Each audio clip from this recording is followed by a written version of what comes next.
Morning, मैं doctor रीति आज आपको skill of illustration with examples के बारे में बताऊंगी, यानी दृष्टांत सहित उदाहरण कौशल।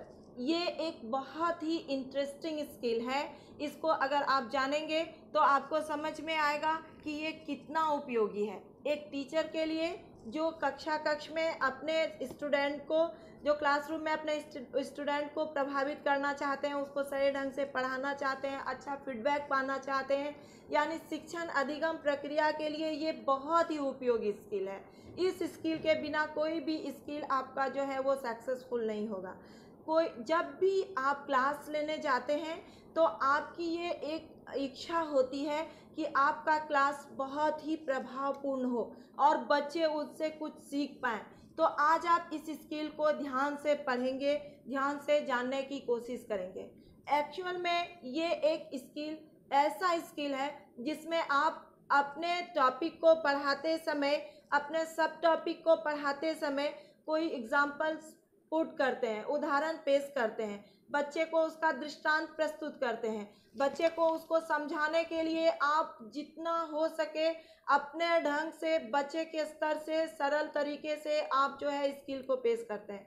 तो आप शुरू से मेरे हर वीडियो में आप ये देखते आए हैं कि हम अपने वीडियो को, जो भी मेरा टॉपिक होता है, जो भी मेरा स्किल होता है, उसमें हम बुकीज लैंग्वेज बहुत कम यूज़ करते हैं, किताबी भाषा को हम बहुत कम उपयोग करते हैं और आपको हम अपने भाषा से, अपने स्तर से समझाने की कोशिश करते हैं। आज हम इस स्किल में पुनः वही करने की कोशिश कर रहे हैं, तो आप इसको ध्यान से सुनिए। जैसे कि आप क्लास लेने जाएंगे, एक शिक्षक होने के नाते जब आप क्लास लेने जाएंगे तो क्लास में आप कोई टॉपिक को पढ़ाते हुए आपको ये महसूस होगा कि बच्चे समझ नहीं पा रहे हैं, बच्चे 100% ग्रहण नहीं कर पा रहे हैं, तो इसके लिए आप वहाँ पे उदाहरण देते हैं। आप बच्चे की रुचि को बढ़ाने के लिए वहाँ पे उदाहरण देते हैं। बच्चे के पार्टिसिपेंट को, बच्चे के भागीदारी को बढ़ाने के लिए आप वहाँ पे एग्जाम्पल देते हैं। तो उसी तरह का हम यहाँ पे आपको इलस्ट्रेशन विथ एग्जाम्पल में ये बताएंगे कि आप दृष्टांत सहित उदाहरण कौशल को कक्ष में कैसे उपयोग करते हैं। तो स्टूडेंट, जैसा कि हम आपको बता रहे हैं, आप क्लास में अपने छात्र को, अपने स्टूडेंट को कोई दोहा के माध्यम से, मुहावरा के माध्यम से, मॉडल के माध्यम से, चार्ट के माध्यम से, या कोई रिकॉर्डिंग के माध्यम से, या अपने फेशियल एक्सप्रेशन से, मतलब कैसे भी आप वहाँ पे उदाहरण पेश करेंगे। लेकिन हम आपको समझाने के लिए एक गाना के माध्यम से हम आपको समझा रहे हैं कि आप एक बहुत फेमस गाना सुने होंगे मनीषा कोइराला और अनिल कपूर जी का। एक लड़की को देखा तो ऐसा लगा जैसे खिलता गुलाब, जैसे महका शबाब, जैसे उजली किरण, जैसे वन में हिरन। यानी यहाँ पे हम लोग देख रहे हैं कि हर एक शब्द, हर एक वाक्य के बाद जैसे जैसे जैसे, ये जितना जैसे है ये हो गया आपका इलस्ट्रेशन विथ एग्जाम्पल। यहाँ पे आप उदाहरण पेश कर रहे हैं। तो कक्ष में उसी तरह जब आप कोई टॉपिक को पढ़ाने जाते हैं तो वहाँ आप उसको जितना उदाहरण दे सकते हैं वो आपका जैसे में आता है। यानी एक लड़की को देखा तो उनको कैसा एहसास हुआ वो समझाने के लिए वो हर बार जैसे जैसे जैसे। तो आप भी जैसे कक्ष में क्लास लेने जाएंगे तो वहाँ पे आप बच्चे को समझाने के लिए, अगर वो एक उदाहरण से नहीं समझ पाते हैं तो वहाँ आप उसको जैसे का प्रयोग करेंगे। जैसे हम आपको और एक दोहा बताते हैं, जाको राखे साइया मार सके ना कोई, बाल ना बांका कर सके जो जग बैरी होए। अगर बच्चा वहाँ पे आपके इस दोहा में आपसे क्वेश्चन कर दे कि सर साइया का मतलब क्या होता है, आपने कहा जाको राखे साइया, तो यहाँ पे साइया का क्या मतलब होता है, तो वहाँ पे आपको बच्चे को बताना होगा कि ये जो दोहा है ये भक्त प्रहलाद के लिए यूज किया गया था। यानी भक्त प्रहलाद ने अपने धर्म के रक्षण के लिए, ईश्वर के लिए, उन्होंने अपने पिता के अगेंस्ट में काम किया था, उनका विरोध किया था और उनको बहुत जगह प्रताड़ित किया गया था। आप उनको ऐसा व्याख्या करके बताएंगे। तो यहाँ पे साइया का अर्थ है ईश्वर, जैसे भगवान कृष्ण, जैसे भगवान राम, जैसे महादेव, जैसे ब्रह्मा, जैसे विष्णु, जैसे माँ दुर्गा, जैसे माँ काली। यानी आप वहाँ पे जैसे जैसे करके, और आप सभी छात्र जितने भी भगवान का नाम है वहाँ पे पहले आप छात्र को बताएंगे कि साइया का अर्थ यहाँ पे होता है ईश्वर, और फिर ईश्वर के कई रूप हैं जैसे हम आपको बता रहे हैं।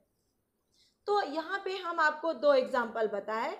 इसी तरह आप अपने टॉपिक के मुताबिक बच्चे को वहाँ पे उदाहरण प्रस्तुत करेंगे। क्लास में बच्चे के सामने आप इसी तरह का उदाहरण प्रस्तुत करेंगे। अगर आप बच्चे को जो हिंदी पढ़ा रहे हैं तो हिंदी से रिलेटेड उदाहरण प्रस्तुत करेंगे। अगर आप ज्योग्राफी पढ़ा रहे हैं, हिस्ट्री पढ़ा रहे हैं, या फिर आप जो भी आप सब्जेक्ट पढ़ा रहे हैं, आपका जो भी टॉपिक है, आपका जो भी सब टॉपिक है, उसी तरह आप बच्चे को उसी के अनुसार आप बच्चे को एग्जाम्पल देंगे। यानी आपका ये स्किल तभी सही माना जाएगा जब बच्चे आपसे क्वेश्चन करें। जैसे हम यहाँ पे बोले जाको राखे साइया, तो बच्चा तुरंत से क्वेश्चन किया साइया का मतलब क्या होता है, तो आप यहाँ पे व्याख्या किए, तो आप एग्जाम्पल ईश्वर का दिए, गॉड का दिए, भगवान का दिए। तो उसी तरह अगर आप बच्चे को जो भी सब्जेक्ट पढ़ा रहे हैं उससे रिलेटेड अगर बच्चे आपसे क्वेश्चन करने लगे और आप उसका उत्तर देने लगे, और आप जैसे ही बच्चे को उत्तर, छात्र को उत्तर देने लगे, और छात्र जैसे ही उस उत्तर के साथ वो अपना उदाहरण आपको देने लगे, तो आप समझिए कि आपका स्किल सक्सेसफुल हो गया। तो यहाँ पे हम आपको और आगे समझाने के लिए हम आपको स्क्रीन के माध्यम से कुछ दिखाना चाह रहे हैं। जैसे हम लोग यहाँ पे ये चर्चा किए कि हम स्किल को कैसे यूज करेंगे। यहाँ पे हम आपको सबसे पहले इस स्किल की एक परिभाषा बताते हैं। इस परिभाषा को आप ध्यान से सुनिए और इसको समझने की कोशिश कीजिए। तो जैसे इस परिभाषा में हम आपको बताए हैं कि दृष्टांत कौशल किसी अमृत अमूर्त विचार, संप्रत्यय अथवा प्रनियम को समझाने और उसका उपयोग करने के लिए एक शिक्षक द्वारा अपनाई गई वह कला अथवा तकनीक है, जिसके द्वारा उसे समुचित उदाहरणों के चयन करने, उनके दृष्टांत रूप में उपयोग करने और उनके द्वारा अपने विद्यार्थियों को वांछित निष्कर्ष और सामान्यकरण तक पहुंचाने में पूरी सहायता करते हैं। क्या क्या करते हैं? जो शिक्षक जब क्लास लेते हैं, अपने टॉपिक को पढ़ाना शुरू करते हैं, तो उसमें छात्रों का सहयोग मिलता है, छात्र रुचि लेते हैं, छात्र उनके प्रश्नों का उत्तर देते हैं, छात्र पृष्ठ पोषण देते हैं, सामान्यीकरण करते हैं, और वो शिक्षक जो है वो क्या करते हैं, अपने अपेक्षित, अपने वांछित निष्कर्ष तक पहुंच जाते हैं। तो इस परिभाषा को आपने आप समझ गए होंगे। अब हम आगे आपको लेके चलते हैं इसके कुछ महत्वपूर्ण घटकों की ओर। ये जो है आपका कंपोनेंट्स ऑफ द स्किल, इस कौशल के कुछ घटक आप इसमें देखेंगे कि हम इसमें 5 घटक के बारे में बताए हैं। 5 कंपोनेंट्स हैं इसके। तो यहाँ पे हमारा जो घटक है उसको आप ध्यान से स्क्रीन पे देखिए। पहला है हमारा सार्थक उदाहरणों का निर्माण, फॉर्मुलेटिंग रिलेवेंट एग्जाम्पल्स। सेकंड है हमारा सरल उदाहरणों का निर्माण, फॉर्मुलेटिंग सिंपल एग्जाम्पल्स। तीसरा है रोचक उदाहरणों का निर्माण, फॉर्मुलेटिंग इंटरेस्टिंग एग्जाम्पल्स। चौथा है उदाहरण देने के लिए उचित माध्यम का प्रयोग, using appropriate media for examples. आपका 5 है आगमन निगमन उपागम का प्रयोग, making use of inductive deductive approach. ये जो 5 कंपोनेंट्स है ये आपको ये बताएंगे कि आप इस स्किल को कैसे क्लास में यूज करेंगे, और इसमें आपको क्या क्या सावधानियां भी, इसकी जो सावधानियां हैं वो भी हम आपको आगे बताएंगे। लेकिन सबसे पहले आप इसके कंपोनेंट्स के बारे में जानिए। जैसे हमारा पहला कंपोनेंट्स हम आपको बताए सार्थक उदाहरणों का निर्माण। तो यहाँ पे आप सबसे ज़्यादा ध्यान देंगे कि जो आपका टॉपिक है वो टॉपिक जो है वो बच्चा सही तरह से समझ पा रहा है कि नहीं, ठीक प्रकार से उसको आप समझा पा रहे हैं कि नहीं, और वो आपका जो टॉपिक है वो जो उदाहरण आप दे रहे हैं, जो दृष्टांत वहाँ पे प्रस्तुत कर रहे हैं, उसके माध्यम से बच्चे का कॉन्सेप्ट क्लियर हो पा रहा है कि नहीं। जब तक बच्चे का कॉन्सेप्ट क्लियर नहीं होगा तब तक आप ये वहाँ पे ध्यान जरूर देंगे कि आपका कॉन्सेप्ट क्लियर नहीं हो रहा है। ये आप तब समझ पाएंगे जब आप बच्चे को उदाहरण दिए और उससे रिलेटेड आप बच्चे से पूछेंगे कि आप भी इससे संबंधित एक दो उदाहरण दीजिए।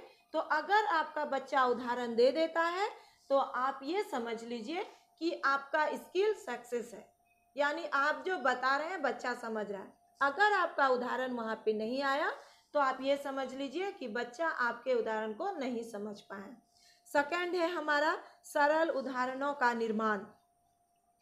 सेकंड पॉइंट में भी ये बहुत जरूरी है कि आप क्या क्या ध्यान देंगे।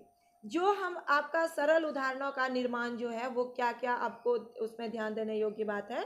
सबसे पहला उसमें ये है कि आप जो उदाहरण प्रस्तुत कर रहे हैं वो आपका पूर्व ज्ञान से संबंधित होना चाहिए, यानी आपका उदाहरण बच्चे के समझ में आना चाहिए और बच्चा उस उदाहरण को समझ के आपको फिर वो फीडबैक देगा, आपके प्रश्नों का उत्तर देगा।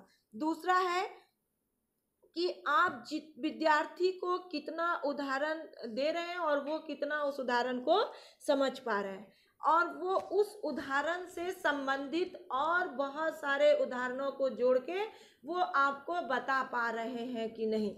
तीसरा है आपके छात्र जो है वो आपके क्लास में आपके उदाहरण दृष्टांत उदाहरण में अपनी कितनी भागीदारी दे रहे हैं। यानी अगर आप उसके सामने एक, जैसे कि हम पहले आपको बताएं कि साइया का वो अर्थ पूछे और आप बोले कि साइया का अर्थ ईश्वर होता है, जो भगवान होते हैं जैसे भगवान राम, तो आप एक दो उदाहरण दीजिए। तो बच्चा अगर आपको वहाँ भगवान कृष्ण, महादेव, ब्रह्मा, विष्णु ये सब का नाम अगर बता रहे हैं तो आप वहाँ पे समझ जाइए कि बच्चा आपके दिए गए उदाहरणों को समझ पा रहे हैं, स्पष्ट तरीके से वो उसको समझ पा रहे हैं। तीसरा है हमारा रोचक उदाहरणों का निर्माण। जो किसी भी क्लास में हम आपको पहले से ही बताते हुए आ रहे हैं कि बच्चे में अगर आप रुचि उत्पन्न कर लिए तो वहाँ पे आप 50% सफल हो गए क्लास लेने में। बच्चा अगर आपका ध्यान दिया तो आप अपने छात्र, अगर आपके छात्र क्लास में ध्यान दिए तो आप ये समझ लीजिए कि आपका जो क्लास है वो सक्सेस हो रहा है और आप अपने अधिगम प्रक्रिया में सफल होने वाले हैं। तो यहाँ पे अगर रोचक उदाहरण आप प्रस्तुत करते हैं तो वैसा उदाहरण जिसमें बच्चे को रुचि हो, जिसमें बच्चे को जिज्ञासा हो, जिसमें बच्चे को ज्ञान हो, जिससे बच्चे को प्रेम हो, बच्चा जिसको सुन के खुश हो जा रहा हो, और आपके एक एग्जाम्पल्स के बदले अगर वो 2-3 एग्जाम्पल्स आपके सामने प्रस्तुत कर रहा है, रख रहा है, तो आप समझिए कि आपका ये स्किल सफल हो गया। और इसके अलावे आप ऐसा उदाहरण जिससे कि विद्यार्थियों की परिपक्वता और उसकी पूर्व ज्ञान का भी आप वहाँ पे ध्यान रखेंगे, यानी बच्चे कितने मैच्योर हैं और उनका लेवल कितना है, उसी तरह के उदाहरणों को वहाँ आप प्रस्तुत करेंगे, तभी उसमें रुचि आएगा। अगर आप ऐसे उदाहरण प्रस्तुत कर देंगे जो बच्चे की मैच्योरिटी लेवल से हाई होगा या फिर बच्चे के लेवल से हाई होगा, तो अगर बच्चा उसको अगर स्टूडेंट उसको समझ नहीं पा रहे हैं तो आपका वहाँ पे उदाहरण देने का कोई अर्थ नहीं होता है और बच्चे उसको सही ढंग से नहीं समझ पाएंगे। तीसरा आप यहाँ ध्यान देंगे कि जो आप रुचिपूर्ण, जो इंटरेस्टिंग एग्जाम्पल्स आप वहाँ पे पुट कर रहे हैं, वहाँ पे उदाहरण दे रहे हैं, उसमें बच्चे जो हैं वो आपके विद्यार्थियों के व्यवहार में कितना परिवर्तन ला रहा है, आपके क्लासरूम मैनेजमेंट में वो कितना हेल्प कर रहा है, आपको आपके जो छात्र हैं वो कितना अनुशासन सहित है। यानी क्लास के वातावरण को देख के भी आपको समझ में आ जाएगा कि आपका स्किल कितना सक्सेस हो रहा है। तो आप अपने स्किल को इंटरेस्टिंग बनाने के लिए आप ये सब चीज़ को, ये इन सब बातों को ध्यान देंगे और अपने स्टूडेंट को देख के ही आपको पता चल जाएगा कि आप जो स्किल को वहाँ पे यूज़ कर रहे हैं वो आपका कितना सक्सेस हुआ। तो स्टूडेंट, यहाँ पे आप सावधानी से अपने उदाहरण को प्रस्तुत करेंगे और ये ध्यान रखेंगे कि बच्चा यानी छात्र आपके इन जो हम अभी बता रहे हैं उस व्यवहार से वो प्रभावित है कि नहीं। चौथा हमारा कंपोनेंट्स है उदाहरणों के लिए उचित माध्यम का प्रयोग। यानी आप जो उदाहरण प्रस्तुत कर रहे हैं उसका माध्यम कौन कौन सा है, आपका माध्यम वहाँ पे सही होना चाहिए, तभी बच्चे उसको सही ढंग से सीखेंगे। तो यहाँ पे हम लोग दो माध्यम उपयोग करते हैं। हम लोग का मतलब है शिक्षक, क्लास में शिक्षक दो माध्यम उपयोग करते हैं, वर्बल और नॉन वर्बल, शाब्दिक और अशाब्दिक। तो शाब्दिक में जो शाब्दिक है, जैसे कि हम लोग शाब्दिक और अशाब्दिक में, जैसे कि आपका कहानी सुनाना, चुटकुले सुनाना, मुहावरे सुनाना, नमूने, मॉडल, चार्ट इत्यादि को मानचित्र का प्रयोग करना, ये सब आपका जो है ये आपका उदाहरण देने का, उदाहरण दिखाने का, उदाहरण समझाने का उचित माध्यम है। यानी आप जब इन सब के माध्यम से बच्चे को उदाहरण देते हैं तो बच्चा वहाँ पे आपका उदाहरणों को सही ढंग से सीख पाते हैं, समझ पाते हैं। तो स्टूडेंट, आप यहाँ पे ध्यान देंगे कि आप जब भी उदाहरण प्रस्तुत करेंगे तो उसका माध्यम सरल हो, उसका माध्यम रुचिकर हो, उसका माध्यम बच्चे का स्तर के हो, उसका माध्यम बच्चे को ठीक लगे और वो उसमें सही ढंग से पार्टिसिपेट करे, भागीदारी दे। आगे है हमारा, इसी में और आपको जो सावधानियां बरतनी है वो है कि पढ़ाए जाने वाले विषयों एवं विषयों की जो उदाहरण है उसकी सार्थकता कितनी है। यानी आप जो विषय को पढ़ा रहे हैं, जो उप विषय को पढ़ा रहे हैं, आपका उदाहरण उसी विषय, उसी उप विषय से होना चाहिए। और छात्रों का जो परिपक्वता लेवल स्तर है वो कितना है, उसका विकास स्तर कितना है, वो पूर्व ज्ञान से संबंधित कितनी बातों को आपके उदाहरण में देख पा रहे हैं, उसको समझ पा रहे हैं, उसका उपयोग कर पा रहे हैं। तो आप ये सब बातों का भी ध्यान रखेंगे। पांचवा है हमारा आगमन, निगमन, उपागम का प्रयोग। तो यहाँ पे आगमन निगमन का प्रयोग, यहाँ पे एक शिक्षक को इस तरह के उदाहरण को पेश करने के लिए उसको बहुत ज़्यादा सावधान रहना जरूरी है, क्योंकि बच्चे जो होते हैं, छात्र जो होते हैं, वो अगर आपके उदाहरण से एक जरा भटक गए या नहीं समझ पाए या फिर उनको आपका उदाहरण बोझ लगा तो पूरा आपका जो क्रियाकलाप है, आपके क्लास में जो आपके द्वारा पढ़ाए जाने वाले जो विषय हैं, आपका जो एक्टिविटी है वो सारा अनसक्सेस हो जाएगा, फेल्योर हो जाएगा और आपकी अधिगम प्रक्रिया जो है वो भी सफल नहीं हो पाएगी। तो आप यहाँ पे आगमन निगमन का उपागम का जो प्रयोग करेंगे तो यहाँ पे आप ये ध्यान देंगे कि आपका यानी एक शिक्षक का उदाहरण जो आप दे रहे हैं उससे बच्चे का कितना कॉन्सेप्ट क्लियर हो रहा है, ये आगमन में देखेंगे। निगमन में देखेंगे कि शिक्षक पहले नियम का यानी सूत्र का, यानी आप जो वहाँ पे टॉपिक पढ़ा रहे हैं, यानी आप वहाँ पे जो टॉपिक को पढ़ा रहे हैं उसमें जो आप स्किल यूज़ कर रहे हैं, जो आप विधि यूज़ कर रहे हैं, उसको बतलाने का आपका तरीका, उदाहरण पेश करने का आपका तरीका किस प्रकार का है। तो इस तरह से आप इस स्किल को जानेंगे, अच्छे से समझने की कोशिश करेंगे और इसमें आप कभी भी जब भी आप उदाहरण प्रस्तुत करें तो आप ये जरूर ध्यान दें कि आपका जो उदाहरण है वो बच्चे के स्तर का हो, बच्चे के लेवल का हो। तो यहाँ इसके साथ ही हम आपको यहाँ पे कुछ सावधानियां भी बताए हैं जो हम स्क्रीन के माध्यम से आपको बता रहे हैं। तो वहाँ पे सावधानियों में इसकी जो भी सावधानियां हैं ये हम आपको कंपोनेंट्स में ही बता चुके हैं, जैसे कि आपका उदाहरण देने का तरीका रोचक हो, ये बच्चे के स्तर का हो, ये कभी भी जब भी आप स्किल को यूज़ करें, कौशल को यूज़ करें तो बच्चा उसको समझ पाए, आपका क्लासरूम जो है वो अनुशासन सहित हो। यानी और भी बहुत सारी सावधानियां जो हम स्क्रीन में बताएं, इसको आप देखिए और इसको समझने की कोशिश कीजिए। तो स्टूडेंट, यहाँ पे आप देखेंगे हम जो आपको स्किल बताए, हम जो आपको स्किल समझाए, उसको आप ध्यान से देखिए, उसको समझने की कोशिश कीजिए और क्लास में उसको यूज़ करने की कोशिश कीजिए। तो जब भी आप क्लास में इस सावधानियों के साथ इस स्किल को, इस कौशल का उपयोग करते हैं, तो निश्चित रूप से आपकी शिक्षण अधिगम प्रक्रिया जो है वो सुचारू ढंग से चलेगी और आप वहाँ पे अपने वांछित, जो आपका अपेक्षित, जो आपकी जो इच्छा है वो आपकी पूर्ति होगी और बच्चे आपके उदाहरण से खुश होंगे, इंटरेस्ट लेंगे और आपके द्वारा बताए गए बातों को चलेंगे। आपका क्लास जो है वो डिसिप्लिन मेंटेन करेगा, आपका क्लासरूम मैनेजमेंट स्किल भी सक्सेस हो जाएगा और आप यहाँ पे क्लास लेने में सक्सेस हो जाएंगे। और एक शिक्षक होने के नाते जब आपका क्लास इतने अच्छे से हो जाएगा और बच्चे आपकी बातों को समझ पाएंगे, बच्चे आपसे खुश होंगे, बच्चे आपके द्वारा उदाहरणों को समझ पाएंगे, तो आपको ज़रूर सेटिस्फैक्शन होगा और आपको गर्व होगा कि हम एक अच्छे शिक्षक हैं। और फिर आपको आगे क्लास में भी क्लास लेने में मन लगेगा और कभी भी ना तो आपको क्लास में बोर फील होगा और ना स्टूडेंट को बोर फील होगा।